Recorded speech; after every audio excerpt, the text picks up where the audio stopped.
IIM UPSCK tuitions only in Tirumala IAS institute Chaitanyapuri. Call చేసి ఇప్పుడే join అవ్వండి. నమస్తే, వెల్కమ్ టు సుమన్ టీవీ. నేను జానకి. ఈ రోజు అయితే ఒక వీడియో వైరల్ అవుతుంది. ఆ వీడియో గురించి కూడా నేను ఈ రోజు మీకు చెప్పే ప్రయత్నం చేస్తాను. విద్యార్థుల్ని క్రమశిక్షణలో పెట్టేందుకు ఓ గురువు వినూత్న ఆలోచన అయితే చేశారు. విద్యార్థులు చేసిన తప్పును తన తప్పుగా భావించి తనకు తాను శిక్ష వేసుకున్నారు. ఎంత చెప్పినా అల్లరి తగ్గించడం లేదని ఓ స్కూల్ హెడ్ మాస్టర్ గుంజలు తీయడం జరిగింది. విజయనగరం జిల్లా బొబ్బిలి మండలం Penta ZP high school head master పాఠశాల ప్రాంగణంలో విద్యార్థులను హాజరుపరిచి వారితో స్టేజ్ పై నుంచి మాట్లాడారు. విద్యార్థుల ముందు సాష్టాంగ నమస్కారం చేసి గుంజలు కూడా తీశారు.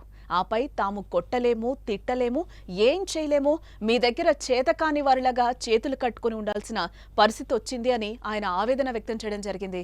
ఇలా చేస్తేనైనా విద్యార్థులు అల్లరి మాని బాగా చదువుకొని మంచి మార్కులు తెచ్చుకుంటారనే ఉద్దేశంతో ఆ హెడ్ మాస్టర్ ఇలా చేశారని స్కూల్లో టీచర్స్ కూడా చెప్తున్నారు. ఇక ఇదే విషయంపై మరింత సమాచారం విజయనగరం ప్రతినిధి మా పద్మ అందిస్తారు. మరింత సమాచారాన్ని ఆమెను అడిగి తెలుసుకుందాం. ఎస్ పద్మ, ఈ రోజైతే మనం ఒక వీడియో చూసాం. ఆ వీడియో కూడా హెడ్ మాస్టర్ వీడియో చాలా వైరల్ అయింది. పిల్లల్ని ఏ విధంగా అడగాలి, ఏ విధంగా చెప్పాలి అనే దాంతో ఆయన సాష్టాంగ నమస్కారం చేసి పిల్లల ముందు గుంజళ్ళు తీసి చెప్పడం కూడా జరిగింది. మీరు బాగా చదవాలి అని చెప్పి. ఎస్, దీని అంతటిని మనం ఏ విధంగా చూడాలి అంటారు? Yes Janaki, right. ఏదైతే ఈ రోజు విజయనగరం జిల్లా బొబ్బిలి నియోజకవర్గం పెంట గ్రామం జడ్పీ హై స్కూల్లో హెడ్ మాస్టర్ రమణ చేసిన పని ప్రతి ఒక్క విద్యార్థి, అలాగే విద్యార్థి యొక్క తల్లిదండ్రులు కూడా ఆలోచించాల్సిన అవసరం ఉందని అయితే చూడొచ్చు. ప్రస్తుత రోజుల్లో విద్య చెప్పడం అనేది ఉపాధ్యాయులకి చాలా పెద్ద శిక్షగా మారింది. ఎందుకంటే విద్యార్థులు ఉపాధ్యాయులు చెప్తున్న విద్యని యాక్సెప్ట్ చేయకపోగా ఏం చెప్పినా సరే దాన్ని ఒక మెంటల్ గా డిస్టర్బ్ అవ్వడం కావచ్చు, చదువు గురించి సంబంధించి ఇంట్లో పేరెంట్స్ కి చెప్పడం కావచ్చు, ఇదంతా ఒక డిఫరెంట్ మెథడ్ లోనే చూస్తున్నారు. ఉపాధ్యాయులు ఎవరైతే విద్యార్థులకి చదువు గురించి చెప్తున్నారో, అదే విధంగా ముఖ్యంగా డిసిప్లిన్ వ్యవహారానికి వస్తే చాలా మంది విద్యార్థులు హెయిర్ స్టైల్ కావచ్చు, డ్రెస్సింగ్ కావచ్చు, వాళ్ళు యూజ్ చేసే మొబైల్ యాక్సెసరీస్ కావచ్చు, దీని గురించి వాళ్ళతో ఎంతగా మోటివేట్ చేస్తూ వాళ్ళకి చెప్పినా సరే యాక్సెప్ట్ చేయటం లేదు. సో ఇది తల్లిదండ్రులు కూడా అర్థం చేసుకోకపోవడంతో పాటు ఎవరైతే మనిషి చెప్తున్నారో ఆ ఉపాధ్యాయుల మీద కూడా తిరుగుబడి కేసులు పెట్టిన వైనాలు చాలానే చూసాం. సో ఇదంతా చూసి విసిగి వేసారిపోయి విద్యార్థులకి ఏ విధంగా చెప్పాలి, కొట్టడమా మాకైతే అవ్వదు, కొట్టే హక్కు కూడా లేదు, సో ఇంకెలా చెప్పాలని ఆలోచన రావడమే తడు ఆ ఉపాధ్యాయునికి ఒక వినూత్న పద్ధతిలో ప్రతి ఒక్కరికి చేతులు జోడించి సాష్టాంగ నమస్కారం చేసి, ఇంకా మీకు ఎలా చెప్తే అర్థమవుతుందో, ఇది మా యొక్క బాధ, దయచేసి విద్యార్థులు అర్థం చేసుకోండి, మీ భవిష్యత్తు కోసం మేము ఆలోచిస్తున్నాం. ఎందుకంటే ఉపాధ్యాయులున్న ప్రాంగణం అంతా కూడా దేవాలయంగా భావిస్తుంటాం. అలాంటిది ఉపాధ్యాయులు ఇప్పుడు పిల్లల్ని వేడుకునే పరిస్థితి వచ్చిందంటే ప్రతి ఒక్క విద్యార్థి కూడా దీన్ని ఆలోచించాల్సిన అవసరం ఎంతైనా ఉందనే చెప్పుకోవాలి. ఒకవేళ విద్యార్థులు మార్కులు గమనించాలి. రాకపోతే ఎందుకు కూడా అంటే అడిగేది ఎస్ పద్మ, ఇక్కడ మనం ఇంకోటి కూడా గమనించాలి. ఎందుకంటే ఏపీలో టోటల్గా మనం చూసుకుంటే అంటే గవర్నమెంట్ స్కూల్స్ ఎక్కడెక్కడ ఉన్నాయో వాటన్నిటిని కూడా చాలా డెవలప్ చేస్తున్నాము అని చెప్తున్న పరిస్థితి కూడా మనకి చాలా వరకు కనిపిస్తుంది. ఈక్వల్ టు ప్రైవేట్ స్కూల్స్తో పాటు మేము వీటిని కూడా డెవలప్ చేస్తున్నాము, పిల్లలకి కూడా ఇంగ్లీష్ రావాలి, చాలా ముందుకు తీసుకువెళ్తున్నామని కూడా గవర్నమెంట్ చెప్తున్న పరిస్థితి కనిపిస్తుంది. ఇదే నేపథ్యంలోనే ఈరోజు అక్కడ మనం హెడ్ మాస్టర్ గుంజలు తీయడం, వాళ్ళని బ్రతిమలాడడం కూడా మనం చూసాం. ప్రైవేట్ పాఠశాలకి ధీటుగా గవర్నమెంట్ స్కూల్స్ కూడా, గవర్నమెంట్ పాఠశాలలో కూడా ప్రతి ఒక్క అంశంపై ప్రభుత్వం దృష్టి పెడుతుంది. విద్యార్థుల పైన వాళ్ళకి నేర్పించే బోధన కావచ్చు, ఇంగ్లీష్ ఫ్లూయెన్సీ కావచ్చు, ప్రతి ఒక్క అంశంపై విద్యార్థులకి ఎంత చెప్తున్నా సరే వాళ్ళు యాక్సెప్టింగ్ విధానం అనేది డిఫరెంట్ గా ఉంటుంది. ఉపాధ్యాయులు గతంలో చూస్తున్నట్టయితే ఉపాధ్యాయులు క్లాస్ లో ప్రతి ఒక్క విద్యార్థిని క్షుణ్ణంగా పరిశీలించి ఏ విద్యార్థి ఏ సబ్జెక్ట్ లో వెనకబడ్డాడు, వాడి యొక్క మెంటాలిటీ, ఆ విద్యార్థి యొక్క మెంటాలిటీ క్లాస్ లో ఏ విధంగా ఉందో పేరెంట్స్ కి చెప్పేవారు. సో ఆ పేరెంట్స్ కూడా దాన్ని యాక్సెప్ట్ చేసి విద్యార్థులకి ఇంటికి వెళ్ళిన తర్వాత పిల్లలకి చెప్పే రీతిలో చెప్పేవారు.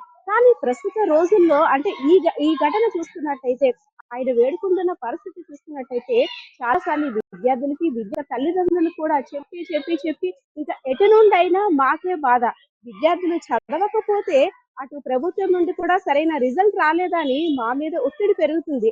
అలా అని విద్యార్థికి ఒక వేరే పద్ధతిలో చెప్తే వాళ్ళు ఎలా యాక్సెప్ట్ చేస్తారో, మెంటల్ గా డిస్టర్బ్ అవుతారో అనే ఆలోచనతోటి ఈ విధంగా సాష్టాంగ నమస్కారం చేసి బెత్తంతో దండించే రోజులు పోయాయి. మంచి మాటలతో కూడా విద్యార్థులు అర్థం చేసుకోలేకపోతున్నారు. మా గోడు వినండి.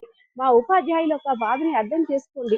ఈ రోజు ఎనిమిది విద్యార్థుల ముందు ఒక ఉపాధ్యాయుడు సాష్టాంగ నమస్కారం చేసి చేతులు జోడించి గుంజీలు తీసుకున్నారంటే ప్రతి ఒక్కరు కూడా ఆలోచించాల్సిన అంశమే కదా. ఇది కేవలం విద్యార్థులు మాత్రమే కాదు, విద్యార్థి యొక్క తల్లిదండ్రులు కూడా ప్రతి ఒక్కరు ఆలోచించాలి.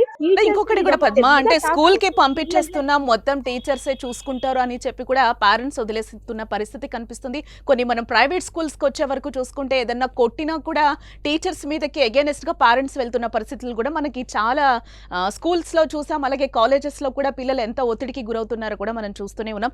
ఇదే నేపథ్యంలో కీచక టీచర్స్ ని కూడా చాలా మందిని ఇప్పటి వరకు కూడా మనం చూస్తూనే ఉన్నాం. ఇదే నేపథ్యంలో పిల్లల్ని పేరెంట్స్ ని ఏ వీడియో ఆలోచింపజేస్తుంది అని అనుకోవచ్చు అంటారా మనం?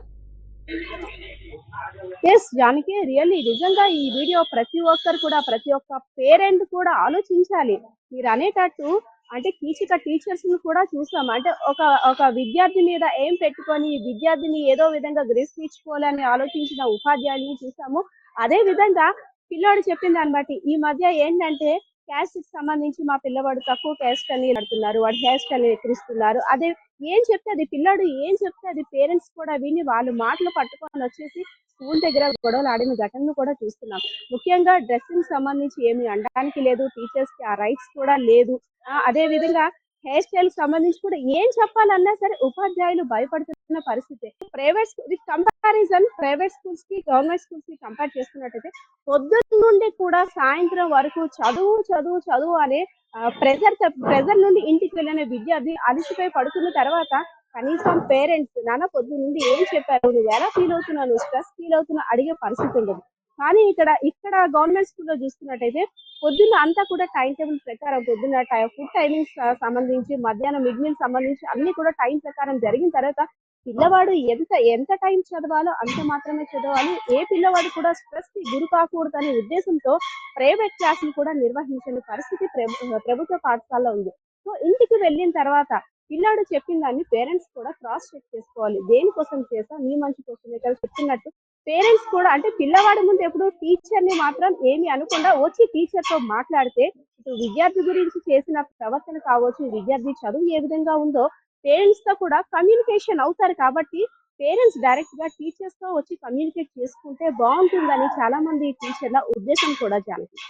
పద్మ, అంటే ఈ వీడియో సోషల్ మీడియాలో పూర్తిగా వైరల్ అవ్వడంతో ఇటు మంత్రి నారా లోకేష్ కూడా స్పందించడం జరిగింది. కలిసికట్టుగా మనం చేస్తే అభివృద్ధి, అదే ప్రభుత్వ పాఠశాలన్నీ కూడా అభివృద్ధి చెందుతాయి, వాళ్ళకి కూడా పూలబాటలు వేద్దామని కూడా ఆయన ఒక ట్వీట్ కూడా చేయడం జరిగింది. విద్యాశాఖ మంత్రి అయినటువంటి నారా లోకేష్ గారు కూడా దీనిపై స్పందించారు.